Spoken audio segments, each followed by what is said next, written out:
Where do you think you're going, Fox? Oh wait, wrong game, sorry. Hey, it's Three-Faced Janus and Fire Emblem the Sacred Stones.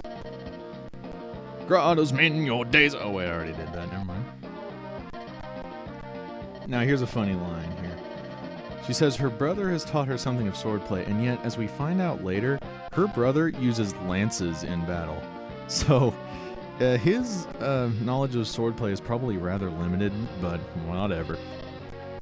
Then again, maybe Ephraim is just that awesome. Maybe he's so good at swords that he just decides to use lances as a handicap. Anyway, so as a short intro to the game, I won't go over every little detail, but basically, for those of you who do not know, Fire Emblem is a tactical RPG, mainly focusing on the RPG elements, but there's definitely a good amount of strategy involved as well.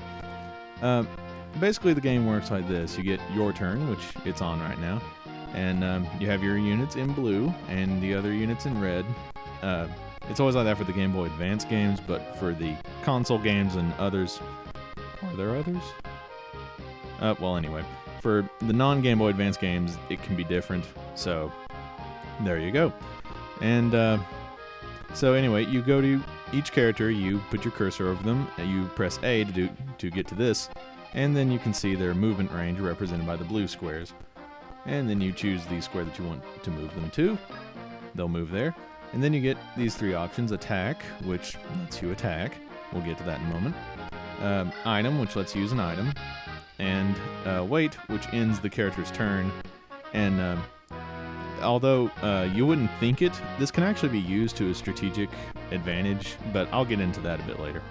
Anyway, so to attack, you select attack, then you select the weapon that you want to attack with, but since we only have a rapier now, because it's not safe to go alone, we can only attack with it. So press A again, and then we get to this screen. And this screen is pretty easily the most important in the game.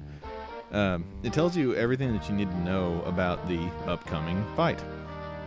It tells you the current HP of both your attacking unit and the unit that you're attacking, represented by HP, obviously. And then you have might, represented by MT right there.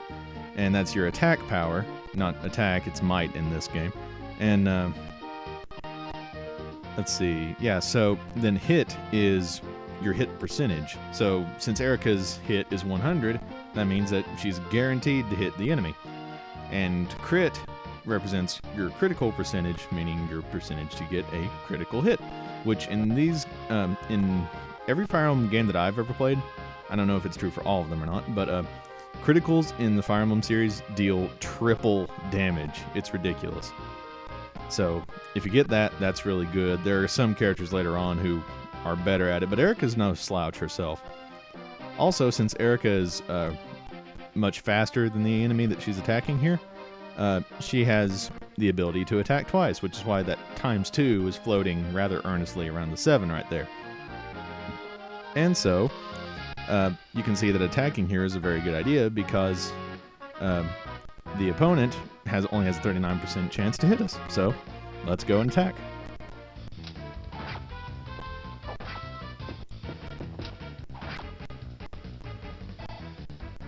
Was that not the most epic thing you have ever seen?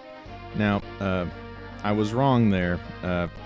Just, you know, a 39% chance is not 0, so I got hit, which could potentially be bad because you can lose this first fight. But anyway, you notice one thing there, that the enemy had a counterattack, and that always happens in the Fire Emblem series. It's a novel idea, and I really don't know why other RPGs don't do it. I mean, come on, you know, the enemy attacks you, and you attack the enemy, and they just stand there, unless it's their turn, to say, oh, I'd really like to get you back for that, but I gotta wait for my turn, so just give me a moment. So that makes a lot more sense. Yeah, so, obviously, what we want to do next is bring Seth over here to get in on the action here. But first, a message from our sponsors. Princey from Swordplay Academy for when you want to learn how to use swords from someone who doesn't even use them. And we're back. Alright, so let's move Seth over here. And now, my original strategy for this level isn't going to work as well as it would have normally, because Erica got hit there. what I was going to do would require quite a bit of explanation, but so I guess it's for the better that I don't, waste your time here. But long story short, because Erica got hurt, I'm going to want to attack these guys instead of what I was going to do. Now, first of all, you notice that there's a few more options here because we are next to an allied unit. Rescue is an option that heavier or stronger units can use on lighter other allies. And basically, if you choose Rescue, the ally that you're rescuing disappears from the map because they're kind of, getting carried around by the rescuer. And when you do that, the rescued unit is perfectly safe. The problem with that is that the rescuer loses a lot of speed and power, and they become a much easier target. But it can be useful in some situations, not most. Most of the time you just want to have a better strategy to begin with and not want to rescue, but it's definitely nice to have. And then down here we have trade, which allows you to exchange items between adjacent units. And but we don't have any real point in doing that now. So we have more options here for attacking with Seth. Now, Fire Emblem has a unique battle system. Well, not necessarily unique, but anyway, battle thing where it's called the weapon triangle. Now you notice here